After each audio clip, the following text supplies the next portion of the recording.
Classes change the way of learning में गीता लाल सोनवाल, जो आपको कंप्लीट रीडिंग सब्जेक्ट पढ़ा रहा हूँ, जो आपको आपके सभी कंपटीशन एग्जाम के लिए हेल्प करने वाली है। और दोस्तों सब बढ़िया, आई होप सब बढ़िया होंगे, पढ़ाई वगैरह काफी अच्छी चल रही होगी। तो दोस्तों हमने वर्बल रीडिंग के 3 चैप्टर कंप्लीट पढ़ लिए हैं और चौथा चैप्टर पढ़ रहे हैं सिटिंग अरेंजमेंट, यानी बैठक व्यवस्था क्रम। अगर आप चाहते हो मुझसे ऐसे ही कंप्लीट रीडिंग सब्जेक्ट पढ़ना तो आप मेरे चैनल को सब्सक्राइब कर ले, नीचे रेड कलर के सब्सक्राइब बटन पर क्लिक करें और बेल आइकन को दबा दें, जिससे क्या होगा जो मेरे आने वाले वीडियोस हैं उनकी नोटिफिकेशन आप तक आ जाएगी। और दोस्तों अगर आपके कोई फ्रेंड सर्किल में, नेबर सर्किल में, ब्लड सर्किल में या आपके सोशल मीडिया पर कोई भी कंपटीशन एग्जाम, रिप्लेसमेंट एग्जाम या सीईटी एग्जाम की तैयारी कर रहा है तो आप मेरे वीडियोस को जरूर शेयर करें। तो दोस्तों शुरू करते हैं आज की क्लास को। दोस्तों पिछली क्लासेस में हमने 3 चैप्टर वर्बल के रीजनिंग के कंप्लीट कर लिए हैं, 14 जो चैप्टर पढ़ रहे हैं सिटिंग अरेंजमेंट। इस चैप्टर की काफी क्लासेस पीछे हो चुकी है। जो विद्यार्थी आज की क्लास को देख रहा है मेरा उससे विशेष अनुरोध है कि जाके वो पहले पीछे की क्लासेस को देखे, क्योंकि सिटिंग अरेंजमेंट को सोल्व करने के लिए हमें किन बेसिक चीजों की आवश्यकता होती है वो मैंने पीछे की क्लास में काफी बारीक तरीके से, अच्छे तरीके से, सरल तरीके से बताया है। ठीक है दोस्तों, तो शुरू करते हैं आज की क्लास को। दोस्तों हमने पिछली क्लासेस में उनसे क्वेश्चन डिस्कस कर लिए हैं और आज की क्लास में हम 60वां क्वेश्चन डिस्कस करेंगे।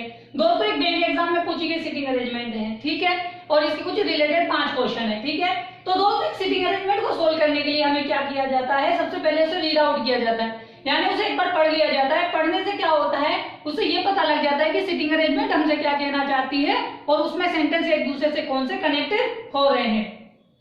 तो सबसे पहले हम इसे पढ़ेंगे, फिर इसे सोल्व करने की कोशिश करेंगे। तो दोस्तों आप सभी का ध्यान मेरी तरफ होना चाहिए, अर्थात बोर्ड की तरफ होना चाहिए, ताकि मैं आपको अच्छे से समझा सकूं। ठीक है दोस्तों, तो शुरू करते हैं इस क्वेश्चन को सोल्व करना। तो आप सभी का ध्यान बोर्ड की तरफ आ जाए, ठीक है। देखो दोस्तों 60वां क्वेश्चन है, 12 लोग 2 पंक्तियों में और प्रत्येक पंक्ति में 6 लोग इस तरह बैठे हैं कि अगल बगल के व्यक्ति के बीच समान दूरी है। ठीक है दोस्तों, 12 लोग हैं, 12 लोगों में से 6 व्यक्ति जिनके बीच में बराबर दूरी पर बैठे हैं, यानी 6 ऊपर 6 नीचे। ठीक है, अब क्या कह रहा है, पंक्ति 1 में A B C D E F बैठे हैं तथा उनका मुख दक्षिण की ओर है, और पंक्ति सेकंड में P Q R S T तथा बी बैठे हैं और उनका मुख सभी का दक्षिण उत्तर की ओर है। इसलिए दी गई बैठने की व्यवस्था में एक पंक्ति में बैठे प्रत्येक सदस्य का मुख दूसरी पंक्ति में बैठे व्यक्ति के सदस्य की ओर है। ठीक है, आगे क्या बोल रहा है कि वी एस के दाएं तीसरे स्थान पर बैठा है, एस का मुख एफ की ओर है और एफ पंक्ति के किसी छोर पर नहीं बैठा है।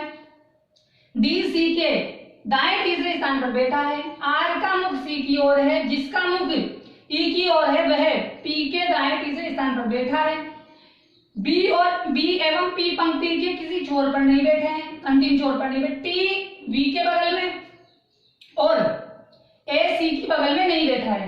तो दोस्तों हमने क्या किया, इस सिटिंग अरेंजमेंट को पढ़ लिया। इस सिटिंग अरेंजमेंट को पढ़ने के बाद हमें क्या पता लगा, हमें यहाँ से ये पता लगा कि भाई 12 लोग हैं, 12 लोग हैं जो क्या हो रखे हैं, 12 लोग 2 पंक्तियों में प्रत्येक में 6 लोग इस तरह बैठे हैं कि बगल बगल बैठे हैं कि व्यक्तियों के भी समान दूरी है। पंक्ति 1 में ए बी सी डी ई और एफ है। देखो दोस्तों पंक्ति 1 में कौन कौन बैठे हैं, ए बी सी डी और ई है। ठीक है, ये 6 लोग बैठे हैं, इन सभी का मुख किधर की तरफ है, दक्षिण की तरफ है। ठीक है, इन सभी का मुख दक्षिण की तरफ है। पंक्ति सेकंड में कौन बैठे हैं, देखो दोस्तों पंक्ति सेकंड में P Q R S T V बैठे हैं और उन सभी का मुख उत्तर की तरफ है। ठीक है, पंक्ति सेकंड में कौन है, P Q R S T और वी, और इनका मुख किधर है, उत्तर की तरफ है। यहां तक कि दोस्तों आपको बात समझनी थी क्या, कि भाई 12 लोग थे, 2 पंक्तियों में बैठे हैं, समान दूरी पर हैं, एक दूसरे की तरफ मुख करके बैठे हैं। ठीक है, फर्स्ट पंक्ति में A B C D E F बैठे हैं जिनका मुख दक्षिण की तरफ है, एरो दक्षिण की तरफ है। सेकंड पंक्ति में P Q R S T V बैठे हैं जिनका मुख उत्तर की तरफ है। यहां तक दोस्तों आपको बात समझ में आ गई होगी। अब देखो दोस्तों अब ये कह रहा है कि V S के दाएं तीसरे स्थान पर है। ठीक है दोस्तों। अब दोस्तों हमें ये देखना है कि भाई सीटिंग अरेंजमेंट को सोल्व करने के लिए अब हमें ये पता लगाना है कि इस सेंटर हम किन सेंटेंस को चुने जो एक दूसरे से कनेक्ट होते हुए चले और हमारे सीटिंग अरेंजमेंट को सोल्व कर सके। तो देखो दोस्तों, जब मैंने पहली लाइन पढ़ी तो मैंने देखा यहाँ V और S की बात हो रही है। जब मैंने दूसरी लाइन पढ़ी तो S की बात हो रही है। जब मैंने तीसरी वाली लाइन पढ़ी तो वहां पे F की बात हो रही है। ठीक है, तो यानी मुझे पता लगा कि शायद हमारी सीटिंग अरेंजमेंट पहली लाइन से कनेक्टेड है। दोस्तों 90% तो सीटिंग अरेंजमेंट पहली लाइन से कनेक्टेड मिल जाती है, मगर 10% ऐसा होता है कि वो पहली लाइन से कनेक्टेड ना होकर आगे वाली लाइन से कनेक्टेड होती है। ठीक है, तो अब हम देखते हैं कि हाँ भाई हमें ऐसा लगा कि भाई ये पहली लाइन से कनेक्टेड है, तो हम क्या करेंगे, पहली लाइन से ही शुरू करेंगे इसको सोल्व करना। अब देखो दोस्तों, अब यहाँ से समझना है आप सभी का ध्यान बोर्ड की तरफ आ जाए ताकि मैं आपको अच्छे से समझा सकूं। ठीक है ना। अब देखो क्या बोल रहा है कि V S के दाएं तीसरे स्थान पर बैठा है। देखो दोस्तों, जब कभी भी दो व्यक्ति एक साथ आते हैं तो हम क्या करते हैं, सबसे पहले सेकंड व्यक्ति को बिठाते हैं। दो व्यक्ति एक साथ है, सेकंड व्यक्ति कौन है, S का मुख किधर है, उत्तर की तरफ है। यानी जब हमने क्या कहा कि भाई S का मुख उत्तर की तरफ है तो हमने S को यहाँ बिठा लिया और S का मुख उत्तर की तरफ कर लिया। अब S के दाएं तीसरे स्थान पर किसको बिठाना है, V को बिठाना है। S का दायां इधर वाला, क्यों, क्योंकि इसका मुख उत्तर की तरफ है तो इसका दायां इधर होगा, इसका बायां इधर होगा। तो S के दाएं तीसरे स्थान पर V को बिठाना है। देखो दोस्तों 1 2 और 3, तीसरे स्थान पर किसको बिठाना है, V को बिठाना है। ठीक है, यहां तक समझ में आई। सिर्फ क्या किया गया है, जब दो व्यक्ति एक साथ हैं तो पहले सेकंड व्यक्ति को बिठाएंगे फिर फर्स्ट व्यक्ति को बिठाएंगे। अब ये देखेंगे कि S का मुख कहाँ है, उत्तर में है। उत्तर में है तो उसके दाएं इधर है, बाएं इधर है, तो दाएं तीसरे स्थान पर किसको बिठाएंगे, हम V को बिठाएंगे। अब देखो क्या बोल रहा है कि S का मुख F की ओर है। अब देखो दोस्तों 4 लोग आ गए, 4 लोग आ गए तो मतलब 4 लोग इसके सामने बैठे होंगे। ठीक है, यानी 4 लोग ये हो गए, 4 लोग ये हो गए, मतलब 8 लोग हो गए। अब क्या बोल रहा है कि S का मुख F की ओर है। अब ये देखो दोस्तों S का मुख F की ओर है। ठीक है, यानी 3 व्यक्ति बैठ गए हमारे पास। और आगे एक बात और बोली गई कि F पंक्ति के किसी छोर पे नहीं है। अब देखो दोस्तों, मतलब अगर मान लो कि ये ऐसा बोल रहा है कि भाई F किसी पंक्ति के छोर पे नहीं है, इसका मतलब कुछ लोग इधर बैठे होंगे तभी तो ये अंतिम छोर पे नहीं है। अगर ये अंतिम छोर पे होता तो यहाँ पे कोई नहीं बैठता, लेकिन हो सकता है कि भाई इधर कोई बैठा हो। अब हमारे पास देखो दोस्तों कितने लोग आ गए, हमारे पास कितने लोग हैं, 8 आ गए। हमारे पास 12 लोग होने चाहिए। अब हमारे पास कंडीशन 2 बनती है।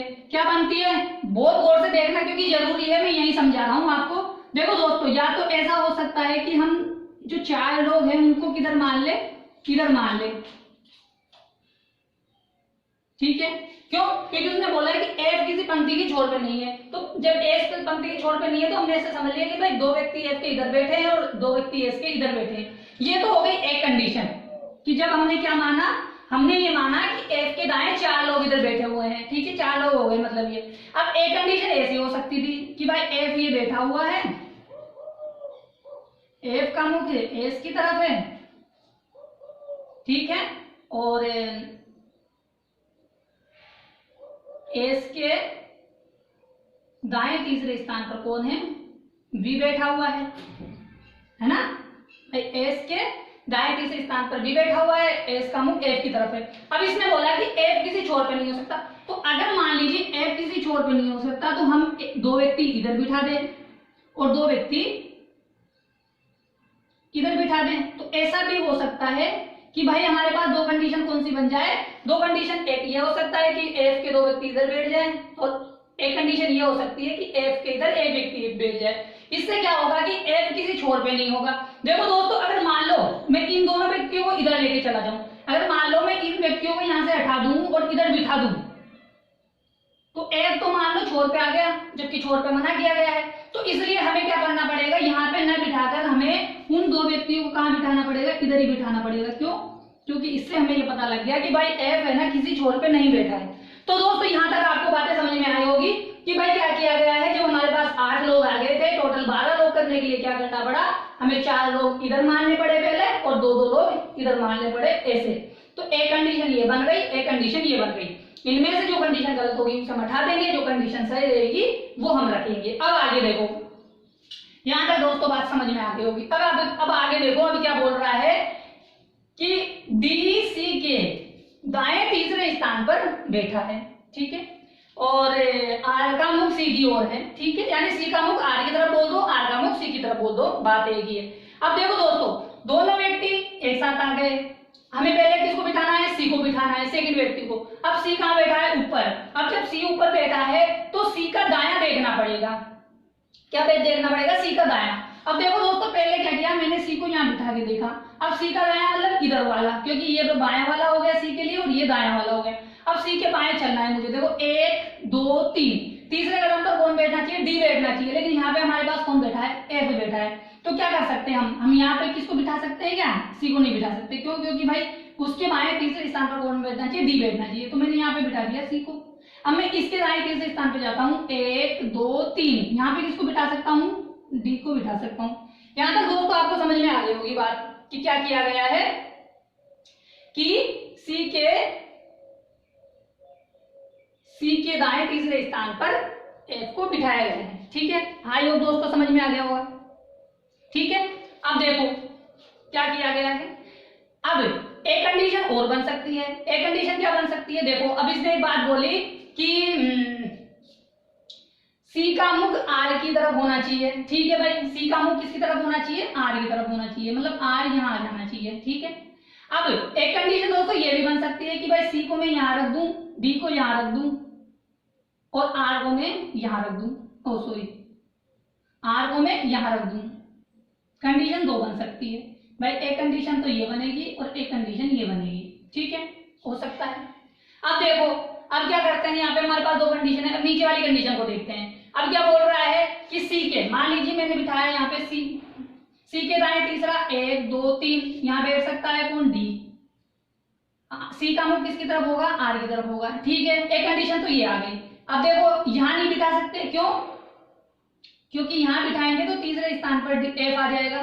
जब एफ आ जाएगा तो यहाँ पे डी नहीं बैठ सकता। तो इसका मतलब क्या हुआ कि यहाँ हम किसको नहीं बिठा सकते, सी को नहीं। यहाँ पे हम सी को बिठा सकते हैं मगर यहाँ नहीं बिठा सकते। लेकिन ऐसा हो सकता है कि एक कंडीशन यहाँ आ जाए, हम सी को यहाँ बिठा दें और सी के दाएं तीसरे स्थान पर डी को बिठा दें, और डी को बिठा दें तो सी का मुख किसकी तरफ हो जाएगा, आर की तरफ हो जाएगा। यानी दो कंडीशन क्या निकल के आई, एक कंडीशन ये निकल के आई और एक कंडीशन ये निकल के आई, ठीक है दोस्तों। यहां तक आपको समझ में आया होगा कि ये कंडीशन कैसे निकल कर आई है। अब दोस्तों आगे और कोई बात बोलो, देखो कि इनके पास इनके लिए कोई बात बोली जा रही है क्या जो जरूरी है, ठीक है। क्या बात बोली जा रही है वो देखो, क्या देखते हैं।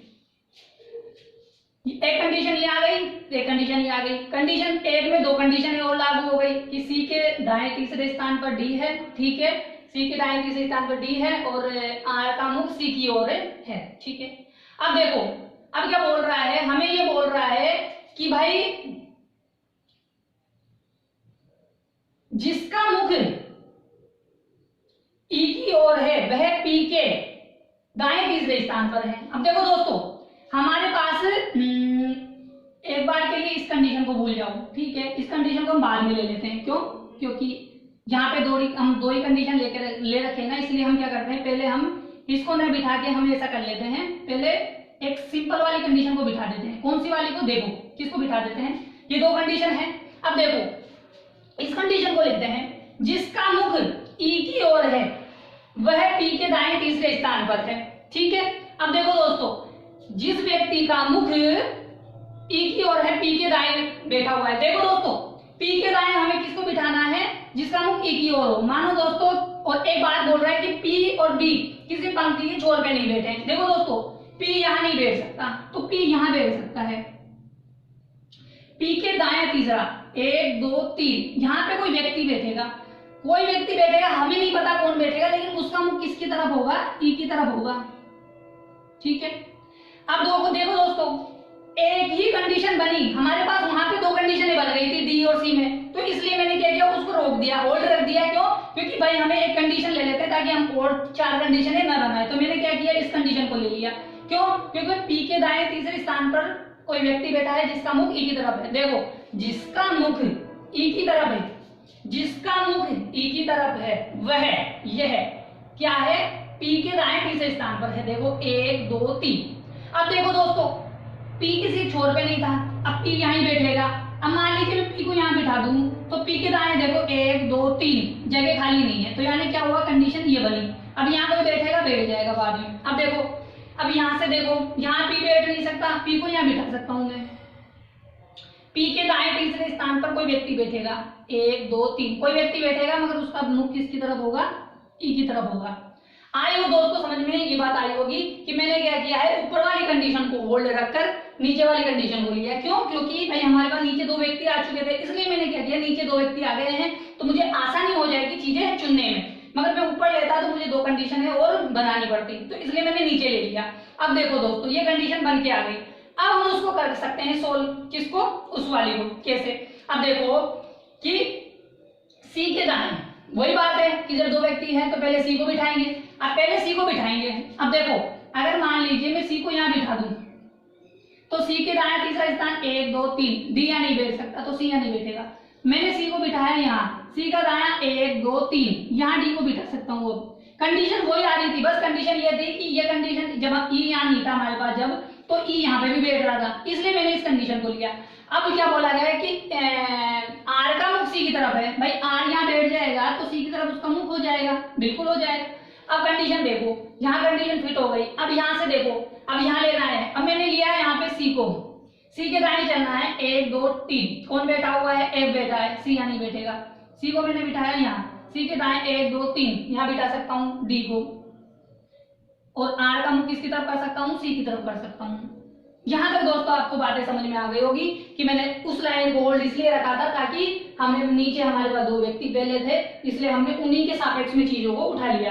पहले ऊपर हमारे पास 1 था तो अब 2 हो गए, तो हमने क्या किया, अब ऐसे उठा लिया। अब देखो यहाँ तक चीजें सोल्व हो गई। एक कंडीशन ये है, एक कंडीशन ये है। अब आगे देखो, आगे क्या बोल रहा है, पहली लाइन सोल्व कर ली अपन ने, दूसरी लाइन भी कर ली, तीसरी भी कर ली, चौथी भी कर ली, पांचवी भी कर ली और छठी लाइन भी कर ली। ठीक है, अब देखो छठी लाइन में एक बात बोली कि बी और पी पंक्ति के किसी छोर पे नहीं हो सकते। देखो दोस्तों, जब यहाँ पे पी छोर पे नहीं था, ठीक है, तो अब यहाँ पे कौन छोर पे नहीं है, पी छोर पे नहीं है। जब पी छोर पे नहीं है तो बी यहाँ पे नहीं आ सकता, बी बाई छोर पे नहीं है तो बी यहाँ नहीं आ सकता, तो बी यहाँ आ सकता है।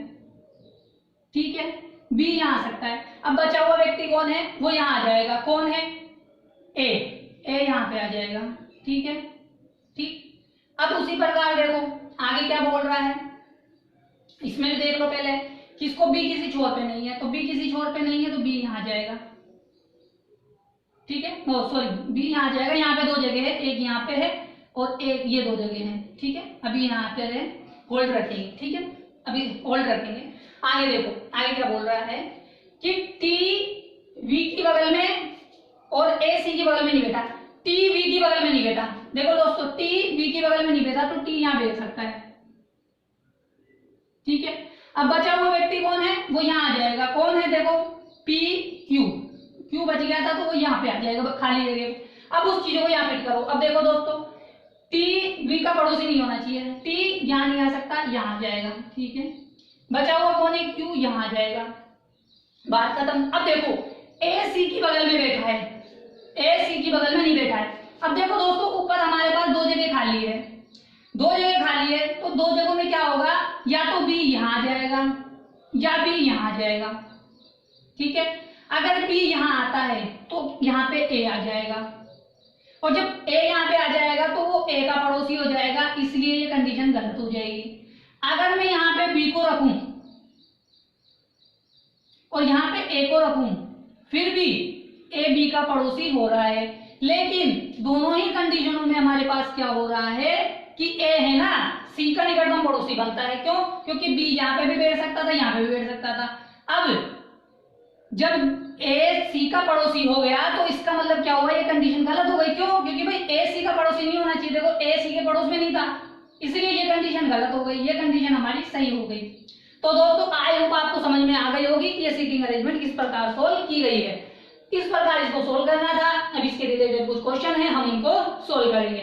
तो आई होप दोस्तों आपको यहाँ तक चीज समझ में आ गई होगी काफी अच्छे से। ठीक है, समझ में आ गई है तो आप इसको वो स्क्रीनशॉट ले लें, फिर अपन आगे इनके जो क्वेश्चन है उनको हल करने की कोशिश करते हैं। ठीक है, आप लोग तैयार है क्वेश्चन का आंसर देने के लिए? बस अब स्क्रीन में आपके सामने क्वेश्चन आने वाले हैं, आप उनका क्वेश्चन का आंसर देना। ठीक है दोस्तों,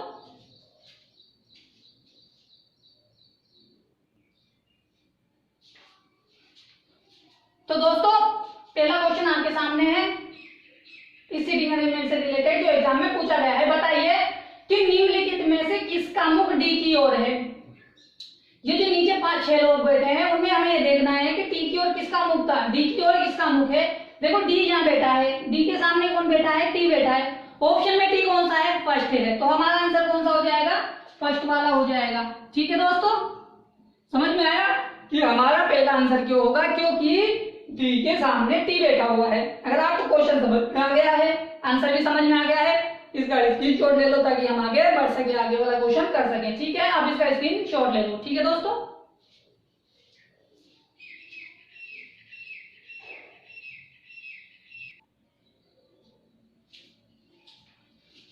तो दोस्तों दूसरा क्वेश्चन आपके सामने स्क्रीन पर है, इसका आंसर दीजिए। बताइए कि निम्नलिखित में से कौन पंक्तियों के अंतिम छोर पर बैठे व्यक्तियों को निरूपित करता है। यहाँ पे 5 ऑप्शन दिए हैं, 2-2 लोग दिए हैं। हमें यह बताना है कि यहाँ पे 4 लोग जो कोनों में बैठे हैं उनमें से 2 लोग यहाँ पे दिए हैं, वो कौन कौन से हैं। देखो दोस्तों यहाँ पे पहले या देख लो कोनों पे कौन कौन है, D A T V, D A T V. अब देखो दोस्तों इनमें से कौन सा है, देखो आर एफ तो है नहीं, टी ए, क्योंकि आर तो बीच में बैठा है, ए भी बीच में बैठा है, टी छोर पर है, ए छोर पर है। आंसर हमारा कौन सा हो जाएगा, सेकंड हो जाएगा। देखो डी आर बीच में आ गया आर, सी क्यू, सी यहाँ पे क्यू अंदर है, एस ए है लेकिन एस नहीं है, तो आंसर क्या हो जाएगा हमारा, आंसर हमारा सेकंड हो जाएगा कि टी और ए, टी ए कहाँ पे है, हमारे कोनों पर बैठे हैं। ठीक है दोस्तों, स्क्रीनशॉट ले लो क्वेश्चन का, फिर अपन आगे बढ़ते हैं, आगे वाले क्वेश्चंस को करते हैं। ठीक है, आप स्क्रीनशॉट ले लो।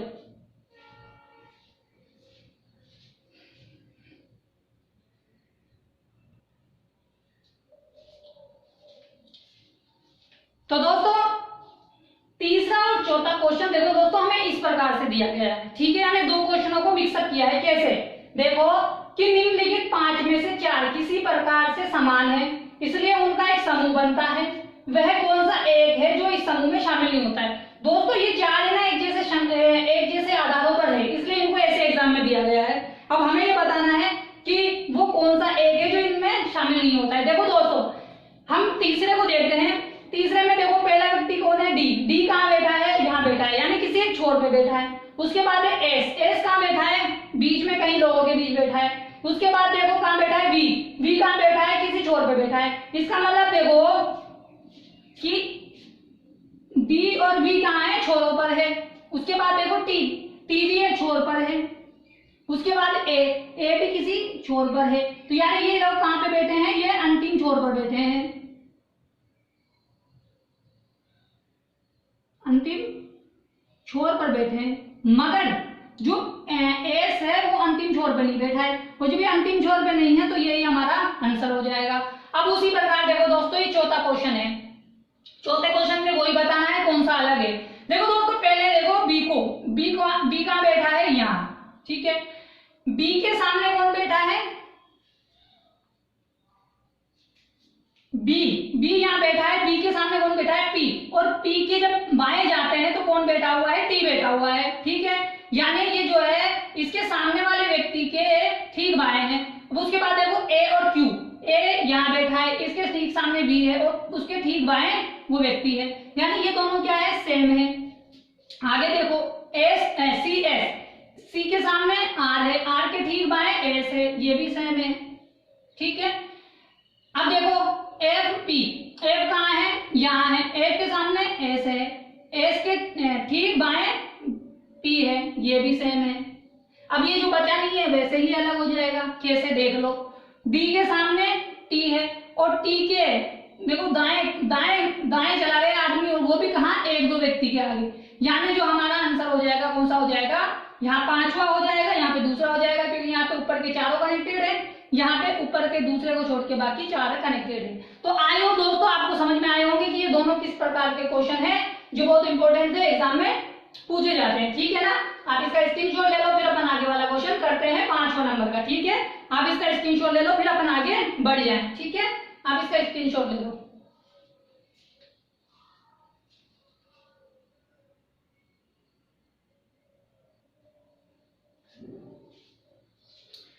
तो दोस्तों 5वां क्वेश्चन स्क्रीन पर है, सीटिंग अरेंजमेंट से रिलेटेड जो एग्जाम में पूछा गया है। बताइए कि आर और टी के बीच में कितने लोग बैठे हैं। ठीक है दोस्तों, देखो दोस्तों आर यहाँ बैठा है, टी यहाँ बैठा है, इन दोनों के बीच में कौन है, पी और एस है। तो कितने व्यक्ति हो गए, दो। दो कौन सा ऑप्शन है, सेकंड वाला। तो हमारा आंसर क्या हो जाएगा, सेकंड वाला, कि आर और टी के बीच में कौन बैठा है, दो व्यक्ति बैठे हैं, कौन कौन, पी और एस। ठीक है, अगर क्वेश्चन समझ में आ गया, आंसर समझ में आ गया तो इसका स्क्रीनशॉट ले लो, फिर अपन आगे वाला क्वेश्चन करते हैं। ठीक है दोस्तों, आप इसका स्क्रीनशॉट ले लो। ठीक है,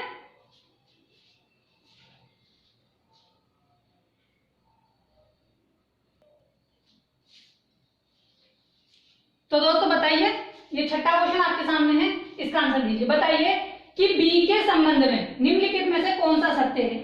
ये 5 ऑप्शन दिए हैं, 5 में से हमें ये बताना है कि बी के बारे में कौन सा सत्य है। बताइए दोस्तों कि बी सी की बाईं बगल में बैठा है, सी की बाईं बगल में, देखो दोस्तों सी यहाँ है, सी का बायां इधर वाला, क्यों, क्योंकि सी का मुख अंदर है, जब सी का मुख दक्षिण में है तो सी का बायां इधर वाला, तो सी के बाएं तो बी बैठा ही नहीं है, तो ये तो क्या हो गया, गलत हो गया। ठीक है, ये तो हमारा क्या हो गया, गलत हो गया। दूसरा देखो, बी का मुख क्यू की ओर है, बी का मुख किसकी ओर है, पी की ओर है, ये भी गलत हो गया। बी पंक्ति के बाएं छोर से चौथे स्थान पर बैठा है। ठीक है दोस्तों, देखते हैं, ये बायां है, ये दायां है ऊपर वालों के लिए, तो बाएं से चौथा देखो, 1 2 3 4, चौथा तो यही हो गया, 5वें स्थान पे बैठा हुआ है, ये भी गलत हो गया। आगे देखो, डी एवं एफ बी के निकटतम पड़ोसी है, बी कहां बैठा है, यहाँ। क्या बी के निकटतम पड़ोसी डी और एफ है, बिल्कुल, डी भी है और एफ भी है, तो हमारा आंसर कौन सा हो जाएगा, ये वाला हो जाएगा। ठीक है, और आगे बोल रहा है कोई सत्य नहीं, कोई सत्य नहीं, क्यों नहीं है, सत्य हो चुका है हमारे पास में, चौथा सत्य है, तो ये भी गलत हो जाएगा। ठीक है, आई होप दोस्तों क्वेश्चन समझ में आ गया होगा। अब इसका स्क्रीनशॉट ले लो, फिर अपन आगे बढ़ते हैं। ठीक है दोस्तों, तो दोस्तों आई होप आपके आज की सीटिंग अरेंजमेंट और उससे रिलेटेड क्वेश्चन आपको काफी अच्छे से समझ में आ गए होंगे।